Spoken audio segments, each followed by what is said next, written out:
안녕하세요. 벼를쏘다 영어 원장 주한입니다. 금일은 이 리딩 부분에 대해서 한번 말씀을 나눠볼까 해요. 어, 리딩이라는 거는 아이들 입장에서는 매우 큰 난관이라고 볼 수 있습니다. 학습의 형태를 띠고 있는 글의 영역인 리딩은 앉아서 아이가 해야 되죠. 뭐 서서 하고 돌아다니면서 할 수 있는, 말하는 것처럼 그렇게 할 수 있는 일은 아닙니다. 진득하게 앉아서 엉덩이를 붙이고 있어야 되고, 또 리딩을 해석을 하려면, 리딩을 내가 이해를 하려면 단어도 알아야 되기 때문에 단어도 좀 파악해 가면서 그거를 하나하나 한 문장씩 이렇게 들여다보는 그런 학습 능력이 요구되는 영역이기 때문에 대부분 놀기 좋아하는 아이들의 입장에서 대근육과 막 소근육을 발달시켜야 하는 그 나이대의 아이들의 입장에서는 굉장한 큰 난관이자 정말 하고 싶지 않은 그런 부분이에요. 어, 우선 이런 아이들이 있을 거예요. 그러니까 놀기 좋아하는 그런 아이들 특성상 그 중에서도 국어책을 많이 안 읽어도 국어에 대한 그 해석하는 감을 가진 아이들이 있습니다. 이제 그런 아이들은 리딩을 되게 많이 안 했지만, 그러니까 리딩이라는 거는 뭐 한국 독서도 많이 안 읽었고 영어 리딩 책도 그렇게 많이 접하지는 않았지만 그 감을 가지고서 조금만 배우면 그 감을 가지고 해석을 이렇게 곧 잘하는 아이들이 있습니다. 그런데 이런 아이들도 있어요. 내가 리딩을 읽는데 분명하게 눈으로 보고 말로도 소리를 내서 글을 읽고 있지만 처음부터 끝까지 그것을 읽고서 내가 내용 이해가 머릿속으로 정립이 안 되는 그런 상황을 겪는 사람도 있습니다. 아이들도 그렇고요. 어머님들도 한 번쯤은 경험을 해보시지 않았을까 생각을 해요. 이제 리딩 책을 읽었지만 분명히 내가 볼 때는 대충 어떤 말인지는 알 것 같았지만 처음부터 끝까지 내가 그것을 읽고서 머릿속으로 내가 체계가 확실하게 잡히지 않는 그런 경험을 한 번쯤은 해보셨을 거예요. 근데 아이들은 그런 아이들이 있다라는 아이들도 리딩을 읽고서 확실하게 좀 내용이 정립이 안 되는 그런 아이가 있고요.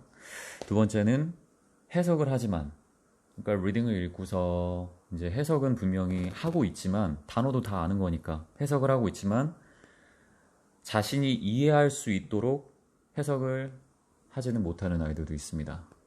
예를 들어서 쉽게 예를 들어서요. have 있죠, have.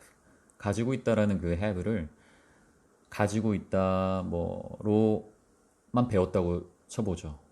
가지고 있다라고 배웠지만 뭐 have dinner, 저녁을 먹는다라는 have dinner를 가지고서 국어에 대한 감이 있는 아이들은 그거를 저녁을 먹었다라고도 표현하는 아이들이 있어요.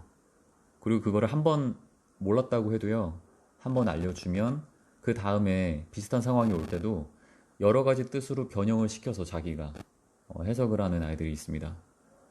그래서 조금만 배워도 그 감을 가지고서 해석에 그 길을 찾아가는 아이들이 있습니다. 하지만 융통성이 없는 아이들도 있기 때문에 이제 저는 그렇게 표현을 해요. 융통성이 없으면 have라는 것을 늘 가지고 있다라고, 아니면 자기가 배운 여러 가지 뜻으로 이제 그렇게만 생각을 하다 보니 해석을 할 때 분명히 아는 단어지만 이해가 안 가는 거죠.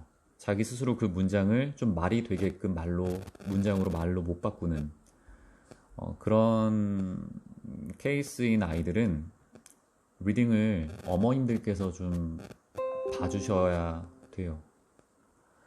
어머님들이 봐주지 않고서 수업 시간에 그것을 온전하게 아이가 흡수하겠다라고 하는 것은 아무데도 그런 곳이 없을 거예요. 그거는 별을 쏟아도 그런 자신이 없어요. 일단 그 해석 그 아이들에게 알려주는 것만으로도 시간이 엄청나게 많이 갈 뿐만이 아니라 수업 시간에는 리딩만 하는 게 아닙니다. 그리고 아무리 그게 팀 수업이라고 해서 팀에 맞춘 수업이라고 할지라도 그것만 계속 하다 보면 나머지 아이들도 지치게 되기 때문에 이제 그런 케이스를 그런 어떤 어려움을 겪고 있는 아이라면 어머님께서 봐주시는 것은 크나큰 도움이라고 저는 생각을 해요. 그래서 어떻게 이제 봐주셔야 되는지를 좀 말씀을 드릴 건데, 자, 우선 리딩이라는 거는 저는 이렇게 생각을 합니다. 학습 능력도 좋아야 할 수 있다. 그리고 성숙도와도 관련이 있다. 인지 능력과 관련이 있다. 이 세 가지. 학습 능력, 인지 능력, 조금 더 성숙한 아이들이 리딩을 좀 더 잘하더라고요. 동급생들에 비해서. 그런 건 있어요. 뭐 초등학교 3학년 때 이걸 잘했다고 해서 제가 이거를 더 빠르다, 뭐 쟤는 이거 느리다라고 표현하는 건 전 잘못되었다라고 생각을 해요. 저도 학습 능력이 늦었던 그런 시절을 겪은 사람입니다. 나중에는 어른 되면 다 비슷비슷해지는데 어릴 때 유독 빠른 애들이 있어요. 근데 저는 그런 사람이 아니다 보니까 그런 아이들과 비교당하고 늘 아무래도 뭐 그쵸, 좀 힘들었겠죠. 모든 상황 속에서 이제 학습 능력과 성숙도와 인지 능력이 좋은 아이들이 이제 그 시기에 잘하게 되는데 그걸 가지고서 우리 판단하지 말자고요. 그 아이가 이걸 잘한다, 우리 아내 이거 못한다. 어쨌거나 나중에 비슷해지니까. 그래서 그렇게 얘기는 안 해요. 누가 빠르다, 누가 늦다. 근데 그런 아이들은요, 일단 학습 능력이 좀 더 성숙도와 인지 능력이 조금 더 이제 높은 동급생들에 비해서 유독 어린 시기에 높은 아이들은 리딩을 내가 볼 때 처음부터 끝까지 내가 그것을 읽었을 때 그거를 서머리를 남들보다 더 깊게 하는 경향이 있어요. 그 깊게 한다라는 것은 어떻게 해석이 될 수 있냐면 그 이야기의 전개, 그 다음에 서론과 본론과 결론 이런 것들이 하나의 그 머릿속에 어떤 정립이 되는 거예요. 순서가 체계적으로. 마치 별을 쏟아에서 21단까지 1단, 5단, 7단 21단까지 아이들이 한번 그 머릿속에 체계가 정립이 되어 있으면 단어만 알려주면 그 단어를 어떻게 해서든 거기에 넣을 수 있죠. 그런 것처럼 그 아이는 체계가 잡혔기 때문에 어순의 체계가 잡혔기 때문에 이제 뭐든 알려주면은 자기가 그거를 말로써 표현할 수 있는 능력이 생긴 것인데, 마찬가지로 리딩을 내가 볼 때 서론과 본론과 결론으로 딱 나누어서 정립할 수 있는 그런 것들이 이제 훈련이 된 아이들은 당연히 처음부터 리딩을 처음부터 끝까지 읽었을 때 딱딱딱 머릿속에 넣어놔서 그걸 가지고서 이야기를 하게 돼요. 근데 거기에 국어에 대한 실력이 뒷받침되어 있다? 그럼 그 아이는 누가 봐도 부러움의 대상이 되는 거예요. 왜냐면 걔는 모든 과목을 다 잘할 것이니까. 그리고 서머리도 더 남들보다 더 깊게 할 것이고, 모든 부분에서 영역이 이제 모든 부분에서 원활하게 돌아가는 거죠. 그래서 지금 여기에 리딩 책이 있어요. 근데 이 리딩 책은 지금 어떤 내용이냐면은 기름에 관한 거예요. 기름, 오일에 관한 건데 제가 지금부터 팁을 드릴 테니까 이 팁을 보시고서 아이에 알맞게 한번 해보시기를 권해드립니다. 제가 한국 책을 읽어도 이제 독서를 할 때도요, 앞에 그 서론 있죠. 서론을 먼저 읽고요. 바로 뒷부분으로 가서 뒤에 맺은 말이라든지 뒤에 그 작가가 의도했던 그런 바를 먼저 읽고서 그 내용을 읽습니다. 왜냐하면 내가 이 이야기가 대체 무엇을 말하려고 하는 것인지, 그리고 이 내용은 대충 어떤 것인지를 먼저 알고 나서 그 이야기를 읽으면 머릿속으로 정립이 더 잘 됩니다. 왜 그 책 같은 거 보면은 앞에, 자, 일단 예를 들어서 그냥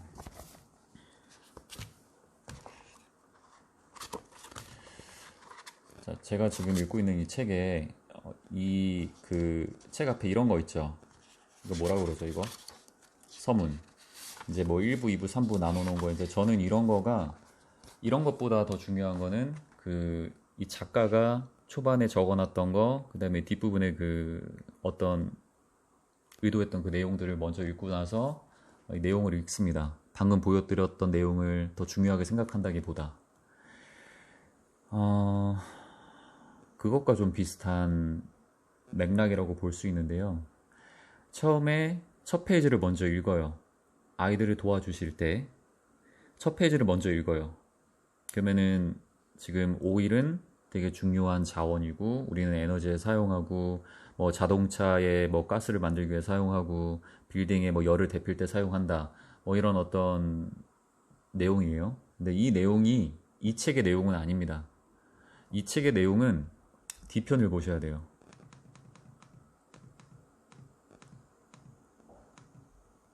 자, 여기에 결론이 나와 있어요. 바로 이 결론으로 가세요. 가셔서 이 책이 지금 무엇을 말하려고 하고 있는지를 아이랑 같이 파악을 해야 됩니다. 그러니까 이 책의 전체적인 흐름을 파악하기도 전에 먼저 해야 할 것은 앞에 페이지는 뭐 오일 나와 있지만 결국에 오일에 관한 내용으로 시작을 해서 그걸로 끝나는 것이 아니라 이 뒷부분을 보니 지금 오일을 이렇게 땅 밑에서 파서 끌어올리는 게 좋은 생각이라고 생각하느냐 아니면은 그렇게 안 하는 게 맞다고 생각하느냐 어떤 이런 거에 대해서 문제점을 생각해 보게끔 하고 있어요. 먼저 이것을 파악했으면 그 다음 단계로서는 그러면 이 책은 대체 어떤 내용일까? 처음에는 오일로 시작해서 어떤 내용을 함축해서 그러니까 어떤 내용으로 이야기가 전개가 되어서 결론이 이렇게 도출되었을까를 아이랑 한번 재미있게 한번 얘기를 한번 해볼 수 있을 거예요. 그쵸? 자, 그리고 나서 바로 읽기를 한다기보다 자, 우선 그리고 나서 처음부터 끝까지 먼저 듣고 읽어야 됩니다. 읽을 필요는 없어요. 처음부터 그냥 놔두세요. 듣게 하세요. Introduction. Oil is a very important resource. Oil comes. 자, 이렇게 처음부터 끝까지 쭉 듣고서 한번 아이가 파악한 내용을 한번 또 이야기를 해보는 거예요. 지금 이 이야기는 대충 이런 내용이었다. 자, 좋아요. 만약에 이야기를 못해도 괜찮습니다. 이제 그 아이는 아까 말했듯이 리딩을 읽어도 이해가 안 갈 수도 있고 뭐 이런 여러 가지 이제 케이스가 있으니까. 자, 그렇다면 그리고 나서 해야 될 것은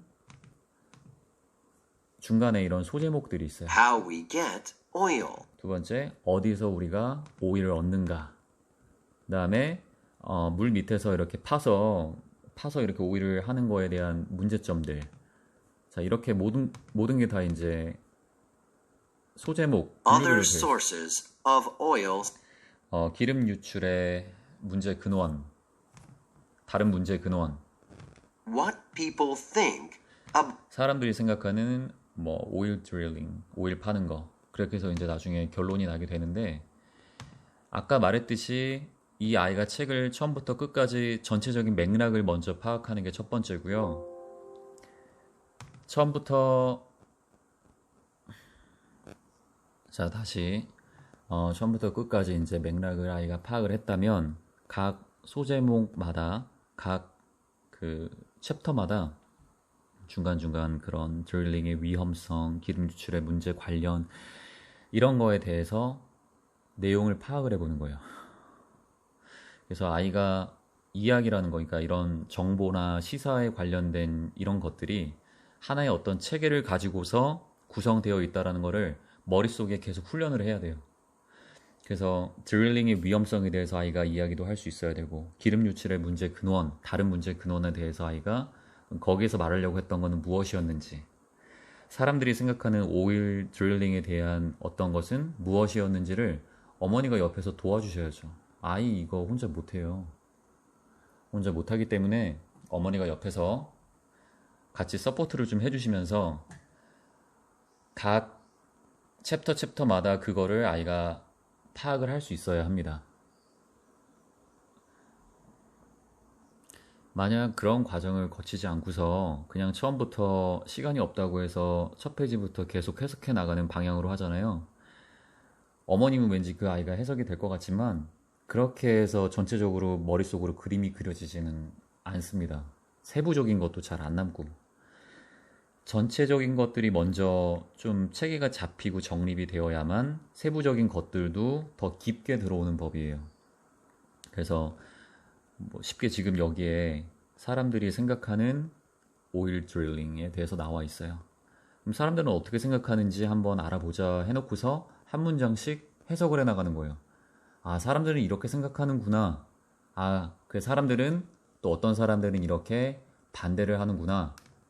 이게 또 좋다고 생각을 하고 반대의 의견을 내는구나 하면서 이 챕터가 주는 그런 이 챕터에 맞게끔 사람들이 생각하는 오일 드릴링에 맞는 내용을 내가 지금 하고 있는 것을 본인 스스로 알아야 되는 거예요. 안 그러면 아까 말씀드린 대로 그냥 처음부터 끝까지 그냥 아무 생각 없이 해석을 해도 잘 내 문장으로 만들지도 못하는데 그걸 앉아서 처음부터 끝까지 그냥 영혼 없는 아무 도움 안 되는 그런 해석을 하고 있다라고 말할 수 있습니다. 이것도 하나의 훈련입니다. 우리가 말을 할 때 초반에 힘들었어요. 근데 체계가 잡히고 나서 점점 아이가 그 안에다가 단어를 넣고 이런 것은 대부분 쉬워지기 마련이에요. 마찬가지 리딩이라는 것도 어떤 전개 흐름이 있고 이런 서론 본론 결론으로 자기 스스로 머릿속으로 나눠서 거기다가 스토리를 넣어서 내가 서머리를 할 수 있는 능력이 되게끔 훈련을 해야 하는 것입니다. 그리고 어머님들께서 이제 더 좋게 아이를 교육을 해주기를 원하신다면 저도 참 어머님들께 이렇게 말씀을 드리지만 아무도 그렇게 하시는 분은 여태까지는 본 적은 없어요. 물론 서울에서는 몇 번 봤어요. 교육열이 있고 하시는 분들은 봤는데 이 책을 읽고서 이 멕시코 그 기름 유출 사건도 한번 아이가 찾아볼 수 있는 것이고 뭐 거기에 관련돼서 왜 그때 기름이 유출이 되었는지 그래서 어떤 환경적인 문제가 발생했는지를 어떻게 또 거기서 멕시코 사람들은 대처를 했고 한국에도 이와 비슷한 사례가 태안에서도 이제 있었던 거 그것도 한번 같이 알아보면서 좀 더 넓게 퍼져나가야 이 아이가 이 리딩을 그냥 단순히 글로 써보는 게 아니라 조금이라도 감각으로 이렇게 익힐 수 있다라는 것입니다. 그러니까 쉽게 예를 들어서 강렬한 우리 사랑이라는 걸 되게 강렬한 감정이라고 표현을 하잖아요. 사랑이라는 걸 경험해 보지 않고 사랑을 과연 그 사랑이 대충 무슨 감정인 무슨 어떤 느낌인지는 아이가 파악을 할 수 있어도 그거를 경험해 보지 않고서 사랑이란 단어를 온전히 그걸 아이 가슴 속에 깨닫기란 그런 건 어려운 일이에요. 그런 사람도 없고요. 그렇기 때문에 단순히 이 리딩을 처음부터 끝까지 해석하고 제가 지금 알려드린 대로 했다 해도요, 아이들 입장에서는 여전히 힘든 일입니다. 그러니까 다른 사교육에 더 발을 들여놓다기보다는 이렇게 짧은 1페이지부터 14페이지까지 되지 않는 이 영어 리딩 책을 가지고도 어머니가 마음만 먹으시면 인터넷 같이 리서치 하면서 거기에 대한 역사, 뭐 정보 이런 것들을 알아갈 수가 있는 거예요. 그렇게 했을 때 이 아이가 이 리딩 책을 기름이라는 이 기름 유출 사건에 대해서 더 단어도 한 단어라도 더 그래서 지금 여기 오일 스필이라고 되어 있죠. 여기 오일 스필이라고 되어 있는데 이 기름 유출이라는 이 단어도 더 와닿지 않겠습니까? 더 와닿지 않을까요? 그게. 근데 이거를 오일 스필은 기름 유출, 오일 스필 기름 유출 이렇게 외운 아이와 엄마가 옆에서 정보도 같이 검색을 해주면서 실제 그 사건을 영상으로도 보고 책으로도 봤던 아이와 어떻게 차이점이 있는지는